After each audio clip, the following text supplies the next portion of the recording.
Hey everyone, and welcome to Almost Cancelled. I'm Peter, that is Connor, and we are going to talk about The Expanse. Season 3, Episode 8 is called It Reaches Out. Full spoilers for the episode, as always. 2 points I want to make before we start on the actual episode itself. One, the show's saved. That happened since last week. Yeah, it did. Now, admittedly, if you watch our news show that we do every week, you've heard that news already. Although you won't have heard Connor talk about it because the news broke while I was editing that, so I recorded a little insert, be like, "Hey, it's sick," because we talk so long on the show itself about the possibility of Amazon picking it up. It felt weird not to update it. Yeah. But yeah, Bezos announced it proudly at a science convention or something like that, and some of the cast were there. They erupted in applause. It was feel good. So other than the fact that that's worth mentioning, I just want to say that I felt really good watching this week's episode, knowing that it's safe. It's like It is, and I just love that the TV being cancelled. It isn't the death sentence these days. Some shows are too good for it, and both Expanse and Brooklyn Nine-Nine got saved. I am a happy camper. Those are the ones that I wanted to be saved, and here we are. Yep. And I feel bad when I see other people who like other shows that I don't think are very good wanting them to be saved. My Twitter is full of people trying to save Lucifer. And it's not that I don't want Lucifer saved, it's that I just don't care enough. Yeah, it's not a terrible show. I mean, the pilot was fine, but we never stuck around for it. No, I've seen bits past that because my girlfriend watches it. And it looks perfectly good. Whatever. Doesn't bother me. No. The ships that I was sailing on have both not sunk. Yeah, exactly. I'm happy about that. So that's good news. So excellent. Show's saved, and there was because the last couple of episodes there was this kind of weird like, oh, what if this is the last season? It's so good. I almost wanted to get bad so that I'm not upset at the end of the season. Yeah. But now I'm happy that it's good and it keeps getting better because now it's coming back. It's good. Yeah, it is. It's good news. The other thing, okay, let's address last week's title, right? We have to do this. I don't normally bring up all the corrections because sometimes we'll get corrected in the comments and it's fine. We'll acknowledge it and it's whatever. But look, I said Delta 5 when it should have been Delta V. Clearly, I had never heard of the term Delta Velocity before. It looked like a Roman numeral to me. It just did. It was a 50-50 shot. I took my chance. Yeah, I did point out I was under the impression velocity when used in a science equation was a lowercase v, not a capital. Don't try and dispute it. They're just going to correct you more, Connor. Don't. They can correct me, but I was under the impression. I'm ready for that, and I don't know if creative liberty for a title or if I'm just remembering science wrong. I will say that knowing that now does completely line up with how that episode ended with Manuel makes sense. Going into the ring. It makes complete sense. Like, it actually completely works. So thank you. Thank you to all 15 people who told us. Yeah. A very passionate fan base. Very passionate. But no, lesson learned. Let's move on. I think I got It Reaches Out correct. I hope so. I'm feeling confident on this title. Someone's going to tell no, it's actually Latin. It just looks like It Reaches Out. It actually means this. But they said it in the episode. Yes. Oh yeah, it'll be an acronym for something. Yeah. Anyway, so this episode, obviously, we ended last time with Miller appearing before Holden, and it was like, oh, what's happening? What's going on here? And I'm actually kind of impressed with the pace of how we kind of it's not completely answered. Don't get me wrong. There's still we learn a reasonable amount. Yeah, we understand the purpose of why it's happening. We understand. Not only just the purpose, but how it's happening, in the sense that, because at one point Holden questions, why am I special? Why is this happening to me? And it's kind of like, no, it's not really to do with you specifically. It's because there's protomolecule on the ship still. It's reached out to that, and I'm like, oh, that's neat. Like, so, and also kind of how it plays into the plot. And I mean, obviously we're going to go through eventually, but I don't think I was expecting this episode to be the one where we're going to go through the ring. I honestly thought that was an end of season moment. Yeah, no. Although I've seen this week people were talking about how I think the end of this season is the end of book 3 as well. Like, we're actually going to be done with book. I think partly because a lot of the Visceralis stuff wasn't in, because she wasn't in book 1, so a lot of her stuff. So we pulled that forward. Yeah, although I think that's more from book 2. I'm not sure. People can tell us in the comments. And they might have maybe moved some stuff back to next season, but the main plot of book 3, I think we're going to be done with at the end of the season. So clearly it's quite flexible as to how many episodes are per book, depending on what it is. Yeah, because book one was obviously a season and a half. Yeah. Two was roughly a season. Yeah, give or take. Yeah, it didn't fall in line with a season, but it was a season's worth of episodes. And plus, book 3 may just be shorter. I mean, I don't know. I've not checked the page count, but it may just be shorter. But no, so super exciting because because this is the thing. Like, I love that. I love that we kind of had the information to figure it out before Holden did what he was saying. Yeah, because Miller starts talking about, because he keeps, it's it sounds like gibberish, but it's that sort of gibberish where you know it's going to make sense eventually. Like there's a hidden message in here, and he keeps talking about, I'm an investigator, and which interestingly is how he's credited now. He's the investigator, and he keeps talking about how it reaches out, and I'm like, the sentience of the protomolecule, or the people behind the protomolecule, are actively reaching out to at least this ship, if not Holden himself. yeah. Right? As he says, it's not about you, Holden. It's about, you're a tool. This is just you have a ship. You're a tool. I'm a tool. We're all tools. Yeah. It's almost like it's embodying Miller because, okay, this is the tool. And it talks about how every time he disappears, he's actually dying, kind of. Yeah, like he keeps trying, and it keeps building me back up, or it keeps building the investigator again. Yeah, he keeps somehow it kills the investigator, and then it's reborn, and it tries again. Because there's that really cool little effect where he kind of glitches. You see the face kind of like jump. Yeah, there's a really cool one as well where when he's looking in the mirror and he's not there, and he just pops in like there's a delay. Yeah, and I love all that, and I love that he keeps saying, because he's talking about, going into this brothel, and he's talking about this young kid who was naive, and he rushed in too quick, and it was his demise. It's like, no, you have to go in slowly, and like that was check the corners. But that was the message, and of course it's in the dress up of, this is like a case he once worked, and someone got killed, and that was the lesson learned from it. But the more he said it, I'm like, wait a minute, he's talking about the ring. He's talking about going in slowly. That's how you do it. Which is, again, something we said last week. Yeah. Like, okay, so was it that they went in too quick? And that was interesting that immediately when they're looking at the footage, I think it was the UN people were saying, hey, why is his ship fine when he's not? And we obviously talked a lot about that last week. Yeah, and there was some good comments again. It's always worth checking our comments for folk going a little bit more into the nitty gritty of the science of it. Basically, just how the ship was stopped instantly, but he was still moving. Yeah. So fast that he just went plop. Yeah. And then there was some debating as to whether or not that was actually how it would look. But I mean, let's not get into that. It looked cool. Right? I'm cool with it. You can take some, artistic liberties, in my opinion. Yeah. What I loved about this episode is that also, obviously, we had all this mystery that build up to what they do at the end, right? And obviously, it leaves in this huge cliffhanger for what we're going to see next week. But I love that the fallout of Manio going into the ring just rippled out around everyone who was around it. Like, it was like, it was some belter. They were behind this, and then the belters, on the behemoth with Naomi and Drummer and that, they're like, they think this is us. They're going to assume that we are trying to make a move, but we had nothing to do with this. Yeah. There's just some rock hopper trying to impress his girl. And then Ashford's like, oh, well, I hope she was effing impressed. Yeah. So, no, I like how that was, like, everyone was reacting to that and trying to, like, because even, in fact, I think it was what should we call it, Anna, on the UN ship. In fact, it's her that I think's trying to defend him almost. She actually can kind of tell, he's just trying to impress someone. This is not someone who was sent out by a system, by a body of people. This was one lone wolf just try to do something stupid. Yeah, a slingshotter, as they keep calling them. So I liked all that. I liked all the fallout of that, and then it ramps up, of course, because obviously we have the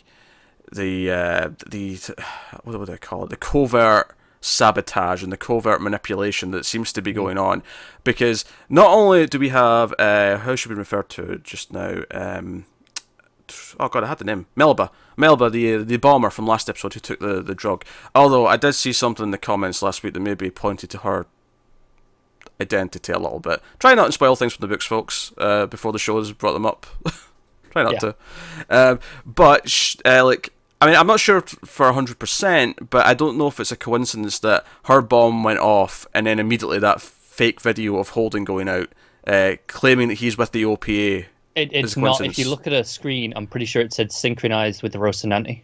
Oh, did it? Interesting. Yeah. I didn't notice that. That's cool.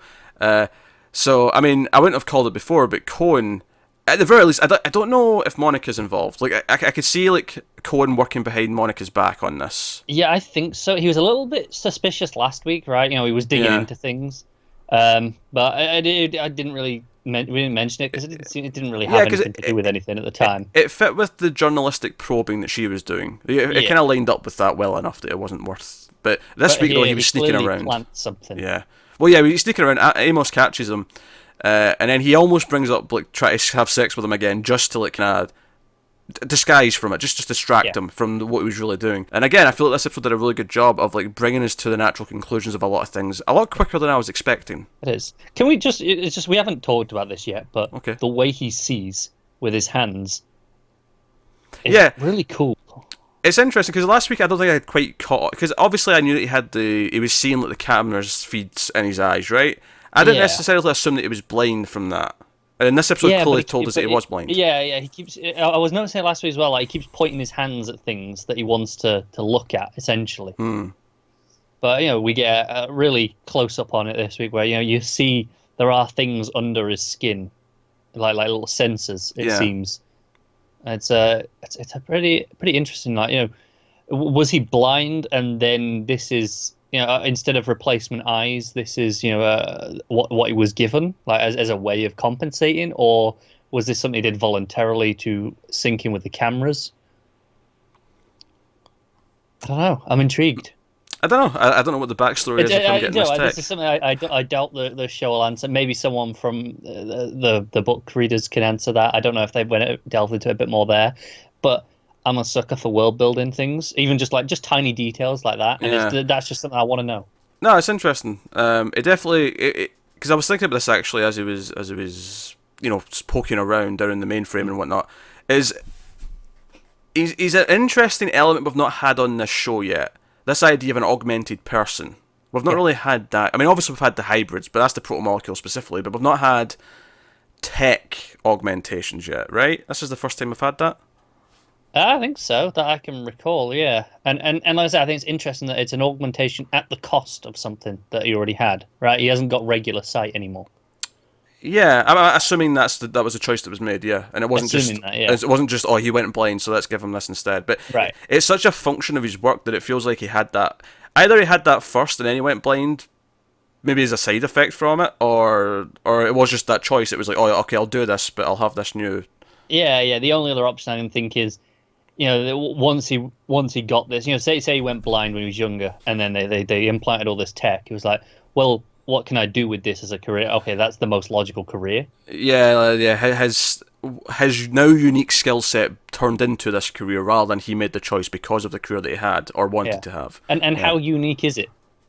Just because it's the first time we're seeing it doesn't mean it's not relatively common for all we know.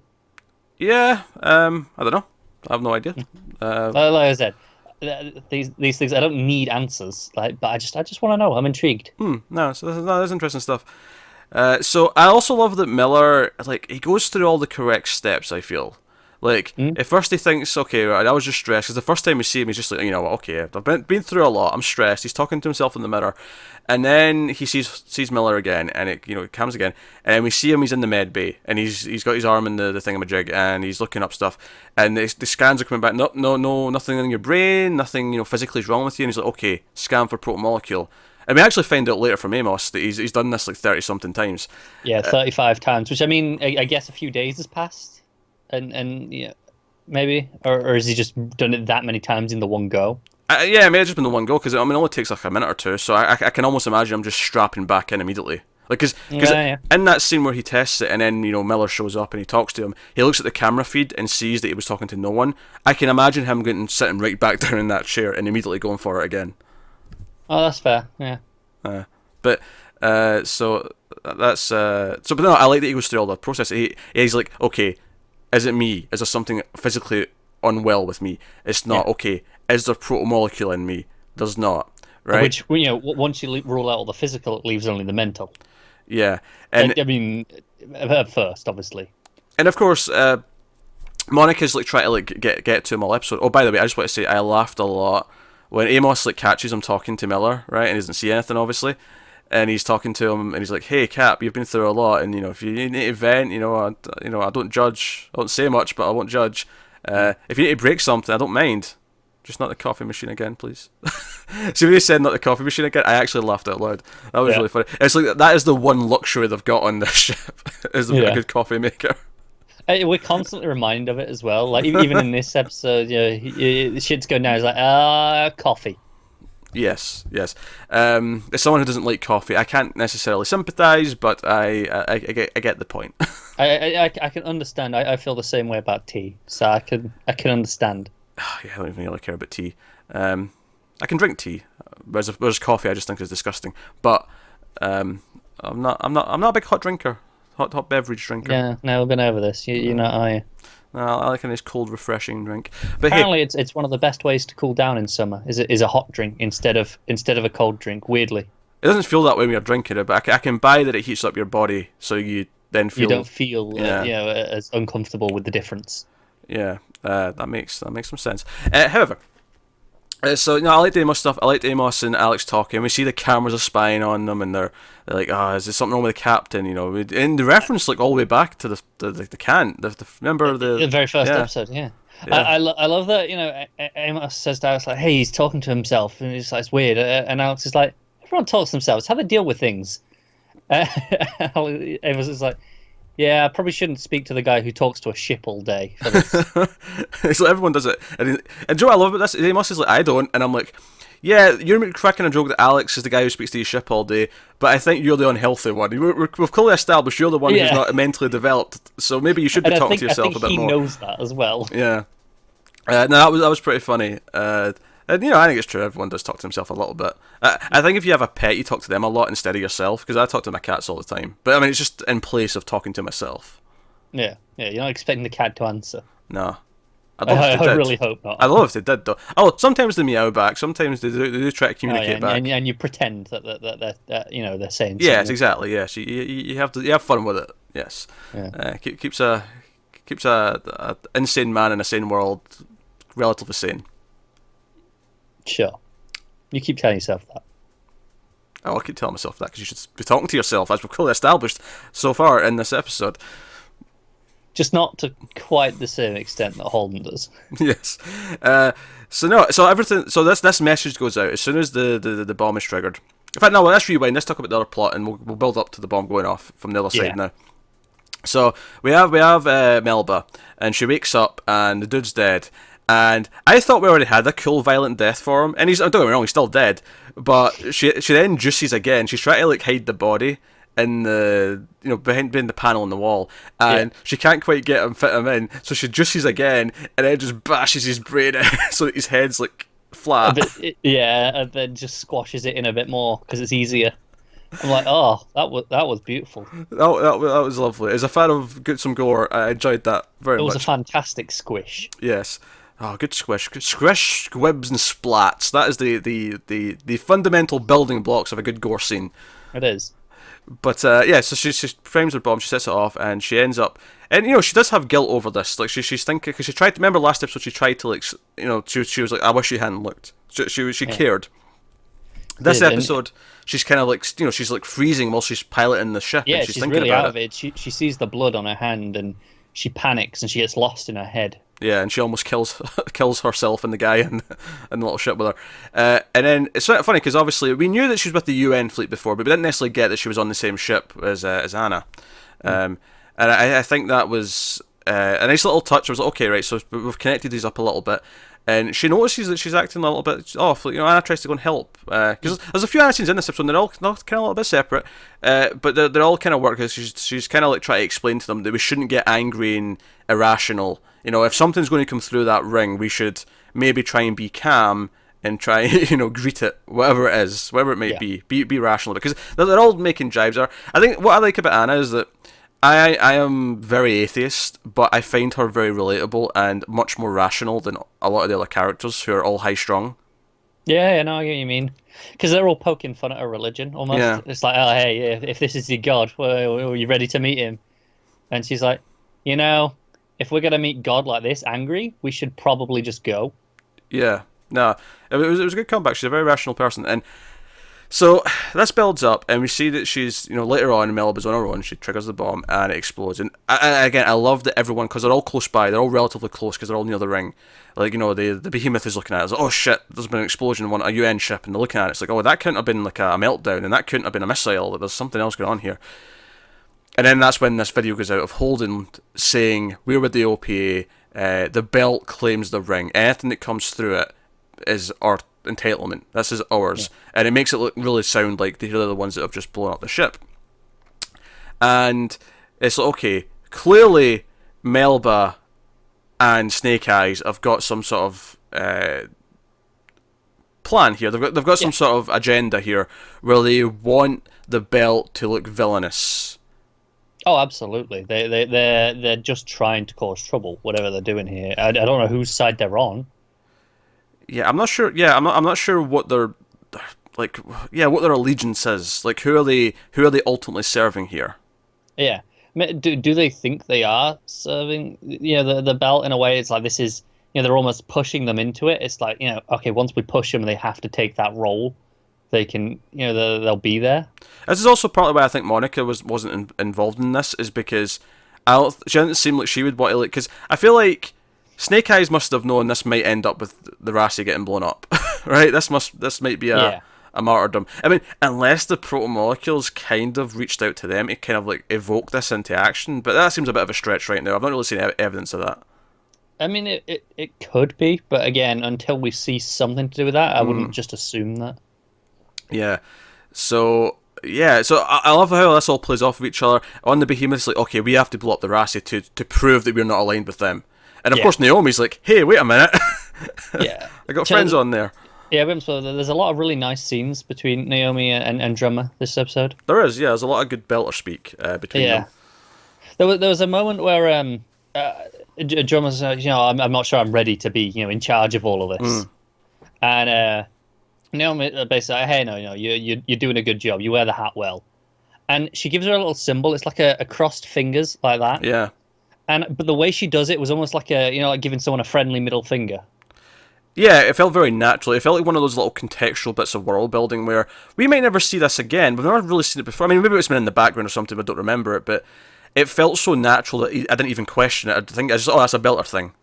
Yeah. But I was wondering what was the exact meaning, because it felt the way she did it and smirked was kind of like you give your friend the middle finger when they say something stupid. Yeah.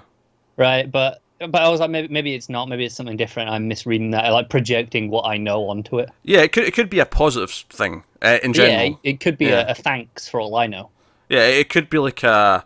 It almost felt like a gang sign almost to me. Like it was like a sign of solidarity. Like it means the OP or it means the belt.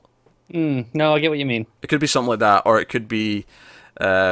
It could just be a middle finger, but it's meant in a friendly way here. It could be any of those things, but it felt so comfortable and natural. I never even paused to think about it. It's just But again, these are the little touches of the world building that I'm talking about. That I really just am a sucker for. They keep just between the two of them, they're dropping little phrases in Belter speak. Yeah, I mean, I couldn't repeat any of them because they sound like a different language almost because they're just so alien to us.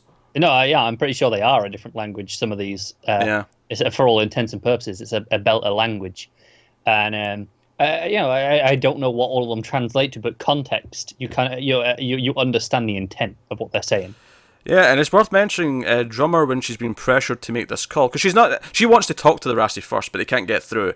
And then when she's pressured, it's like, okay, well, sorry, but yeah, fire. she makes that choice. It doesn't happen because unfortunately the warship is not up to scratch quite yet. All the power kind of goes out. But she does make that choice, and I wonder if that'll cause a bit of a rift between her and Naomi, or if Naomi will understand and respect the order given the situation. Given how practical Naomi's been over the past couple of seasons, I think she might she'll be annoyed and angry at first because she has a personal connection with the ship, and its crew. But I think ultimately she will understand that it's the same reasons why she did things before. She thought she was doing the right thing, and I think she'll understand that Drummer's struggling being in command for the first time and thinking this genuinely is the best move to do. Yeah, I think that's an interesting perspective as well, actually, is that Naomi kind of watched Holden, who wasn't really a leader and wasn't built for leadership, become a leader over the last couple of seasons. It's almost like she's seeing the same thing now with Drummer. She's been put in this position where maybe she isn't ready for it, but Here she is Naomi, anyway. Yeah. Naomi recognizes no, she has the potential in there. She's seen it before with Holden, and it kind of had some bumps along the way, no doubt, but it Yeah. worked out ultimately. And yeah, I think that's good stuff. And some of my favorite stuff in the episode actually is once this all goes down and they're trying to stop this video signal and they're trying to block it and it's not working, so it's okay. UN ships firing upon the Rassi. We need to take them down now. They're going to kill them. And the time's running. It's a big clicking clock, right? And Holmes like, I need to go beam myself because he realizes that Miller, the investigator, was trying to like explain how to get through this in some way. Yeah. And he's like, I need to go do this. And Amos tries to stop him, and he's really trying to stop him. He's like, no, I want to go in the airlock for a minute and just be on my own. I need to be on my own. And Amos is just against it. He's like, no, Captain, we have to do something now. He's saying, no, I'm going to get Alex to override these controls and let me in. If you don't do it yourself. Yeah. And he's like, Amos, how many times since we've been together have I asked you to trust me? And there's a genuine pause, and he's like, never. Well, I'm asking you to do it now. And it's like, so not only that, I love that moment, and then of course he talks to Miller and figures out, okay, go slow. And then he comes running out, he's like, oh, you need to like speed up, go into the ring, and then slow down before we hit it. We need to slow down. Flip and burn is the technique, obviously. And he comes running up, and Amos is kind of like, what? And then Alex is like, are you kidding me? I'm not going towards the ring. We saw what happened to that other dude. That's not happening. And Amos is like, hey, yeah, you alright? Yeah. And, Holden just looks at Amos. He doesn't over-explain it, but he makes it clear that this is the only way we get through this. He basically goes, I know that this is how we do it. I can't explain how I know. I just do. And he does say Miller told him. He does say that. He does. Yeah. And Amos again trusting his captain, being the loyal soldier that he is, the loyal guy that he is. He's like, Alex, do what the captain says. So he does, and I'm like, oh my god, we're going through the ring. And I'm getting super excited. I'm getting giddy. I'm a little schoolboy, getting giddy because they're going through the ring. And I didn't expect to see anything in this episode, obviously. Obviously, we're saving that for next time. There's a moment where, as they go through, it cuts to black, and I was like, you bastards, don't let that be the end. Give me something on the other side. And we don't get something on the other side, but we see that once they hit the ring, time Went a bit stops. funny. Yeah, like, because Holden kind of wakes up, because they all pass out, like, this is too much to take when they're flying towards it.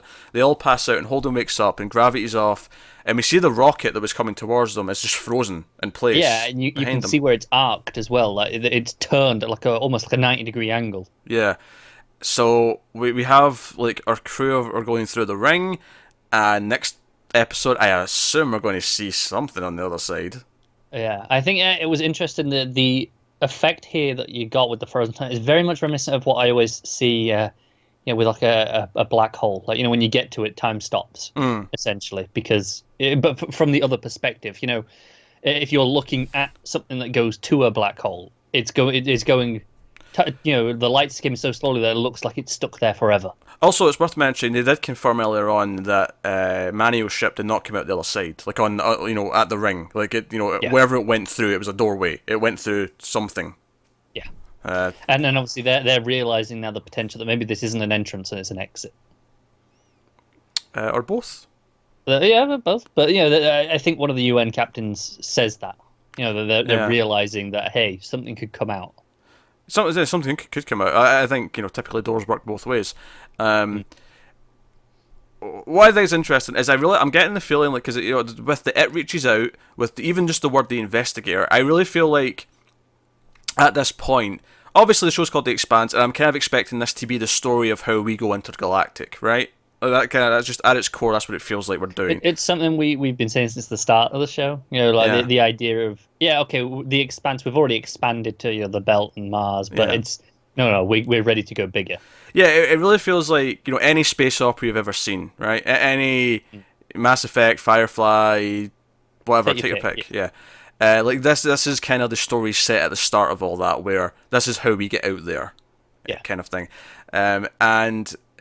I'm really starting to feel that the protomolecule itself is not actually intended to be evil or mean or whatever. It's just like whatever collateral happened while it was setting up to do this thing was just an acceptable loss to whoever sent it. Yeah, potentially. Like I'm getting kind of that feeling. I wonder if you could view it as almost an invitation. Yeah, that's what I was thinking. It because the way he kept saying it reaches out, to me that feels like it's reaching out to extend an invite. Yeah, no, that tracks. Okay, if you're technologically advanced enough to be able to reach this and come through this ring, you're ready to join us, sort of thing. Yeah. It's almost going back to 2001: Space Odyssey. The idea of, okay, mankind's proved itself to get to this point. You're ready for the next phase of evolution. Yeah. That classic idea. It's exciting. I'm so glad this got saved by Amazon. Yeah, but just to go back to that, I love the idea that it reaches out. It can be really that can be a really dark idea as well. Like, it reaches out. It's putting out feelers. It wants to know what it can. Oh yeah, it could be a recon mission before they come and kill us all. Yeah, I mean that's a possibility. It's exciting though. I like that we don't really know, and I like that there's the possibilities. Like, either way, I feel like this is leading to, like, okay, now we can travel to another side of the universe. Yeah, the question becomes next is where does it bring him out? Like, is it just another galaxy? Yeah, I'm not expecting, like, to come out the other side and just be, oh, there's all these ships and shit and, like, all those alien races. I don't think it's going to be like that. I think it'll play a bit slower, bit of mystery. Like, okay, we're in another part of space. Where are we? That said, if it was an invitation, is there a welcoming party?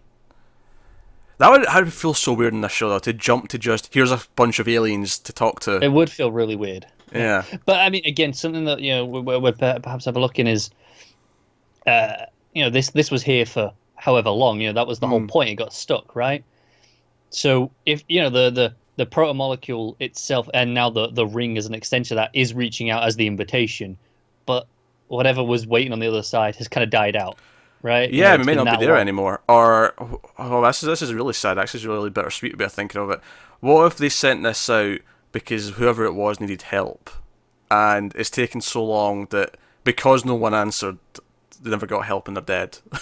So we won't find aliens, we'll find the remnants of a civilization. Right, exactly. That's what I'm thinking. And the protomolecules try to do what it's supposed to do, but there's nothing to actually feed back to, and it maybe causes problems or something. I don't know. Yeah, but so much potential. I'm so excited. Wild speculation. Do you know what I think is so fascinating? Because I have heard the first 3 books referred to as, like, the first trilogy, and then you go into the next phase of books, and it's like, okay. That makes sense, yeah. And it really kind of feels like that in the way that all of this, since the start of the show, it's all been kind of building around this protomolecule. What is it here for? What's it doing? And it's almost like season 1, for the most part, was about how humans were trying to manipulate it for their own gain, and then it started to open up, and as over season 2 and 3 we've seen that no, the protomolecule itself is trying to do something. Like, it's got a purpose, it's doing something. And I think it's interesting, we've always thought it was malevolent, right? But what if it's not? I think either malevolent, or one of the things I think we said a lot early on was that it was neither malevolent or survival. Yeah, it was just acting to its nature. It wasn't like, it's no different from a bear killing something that goes near its cubs. It's just acting out in its natural way. Not that it's like, oh no, I'm going to kill the universe. Yeah, exactly. But it seems to have a purpose, and that's just the work. Can't stop the work. Exactly. You can't, because Amazon saved it. You can't stop the work. That's my new you can't stop the signal, by the way, just for the record. Do you know what? It upsets me that Amazon and Netflix weren't around when... I mean, they were around is what they were before, but not as streaming giants. Yes, not as original content creators when Firefly was around, because we may have had a very different outcome to that. We almost certainly would. Yeah. Oh well. If that was the sacrifice to save lots of shows now, I mean, it had an important part of history. Firefly was the lesson, right? It was the lesson, yes. This is what happens. Yes, so shows must be saved. Super excited. I can't wait to see how, like, other characters, like, Vassarala and Draper, like, how do they factor into anything? Now that we'll have, like, Holden and his crew will be missing presumably for a while. As far as, like, the rest of the characters are concerned, like, they'll be like, okay, where did they go? Like, because at the very least they should be able to tell that they didn't just splat like the other guy did. I can almost see us going an episode without seeing them. Without seeing their perspective. We see it from the OPA and the UN and everyone. You're saying we're going to have to wait an extra week to see what's on the other side. That's what you're saying to me. I'm not saying it's definite. I'm just saying, think about what Westworld did a couple of weeks ago with the tease and then a week off. I wouldn't even be mad at them. It makes sense. It does make sense, which is why it just popped into my head as that kind of lines up with what it could do. And this show has avoided plot lines in the past. Yeah, it makes sense just from the idea of the mystery you can build by just having all the characters still on the Earth side, as you know, or I should say the Milky Way side to be more Yeah, yeah. be more inclusive of all three factions. Or, yeah. Well, hang on. We could still be in the Milky Way for all we know. That we're in the solar system. Okay, We don't know how far this goes. I don't think they're in the Milky Way. Neither do I. But I'm just saying, until we know. That's not much of an expansion. Come on now. Compared to the solar system, it's a pretty big expansion. I'm expecting bigger things. So am I, frankly. I'm expecting. I'm just playing devil's advocate here, really. Yeah. Oh, well, if it's not the same universe, what's the multiverse? What we're in a different universe. Oh God, don't go there. Let's play one step at a time. We're going to meet Bolden, Alexandra, and Tamos. That was atrocious alternate naming. I want to just put that out there. Oh boy. Oh, that's been a great episode. I mean, obviously, I think I liked last week's a little bit more just because it had so much excitement because it was all the new stuff. But I think this one built upon everything wonderfully, and what I think it built up to. And also, leave us this on. documentary crew is winning all of the awards, right? That was a good line. Yeah. I can't fault it. Now, Expanse is going strength to strength, and it's funny because I was loving what it was doing so much, but opening this new door of the ring and where it might go now, it feels like it's only going to get stronger. And the season 1 and 2, but in like hindsight, are going to feel like the testing ground, the setup, just the prologue to the real story. It's essentially that's world building. Yeah. That's just all set up so that when we actually start going to other places, we're going to feel the impact of it. That it's not just, we're just starting off the show and we're in fantastical other worlds. And it's very exciting. It is. And I love how grounded the show feels and how like having other things introduced will feel like a big deal because of how grounded it is. Yeah, definitely. Because it has been the proto-molecule itself has been the outlier. Yeah, that's been the fantastical element when everything else has been, as far as space shows and sci-fi shows usually go. But that's been the point where everyone has reacted to that in the way that, no, that's not supposed to be like this. That's breaking the rules. Absolutely. And I think that's why it helps so much that they do pay such close attention to all their science. And I think this show might have my favourite space battles because of how it uses the physics. Yeah. It's something that you just don't see on screen very often. Because even other shows that I love, like Battlestar Galactica, it still treated its space battles very much like it was just like Earth combat out in the water from like a Earth, and that was a fun way of treating it because it felt very grounded in the sense that it felt very natural to real combat on Earth, but it still was ignoring a lot of science to do it. Yeah, definitely. Yeah, whereas this, it feels like no, we're using the fact that sometimes the ships are like not even like that's the one thing that all space shows don't do a lot, and this includes Star Trek, right? Which is that you never see ships just sort of like they're always facing each other at the right angle, right? Whenever they meet, there's never just like that because it's space. There's no concept of up. There's no up or down. Yes, that's consistent. So ships should be a lot more like mismatching whenever they meet up. Yeah, no, I'm with you because what one ship might feel like is up, the other one, depending on how they're laid out and where they launch from, their up is different. Yeah, and it doesn't matter once you start flipping around with your thrusters and your well, that's okay. Up and down is completely irrelevant almost. Yeah. It's just, you're just using whatever to navigate. No, it is the biggest difference between the space combat and aerial combat. Is aerial combat there's still defined up and down.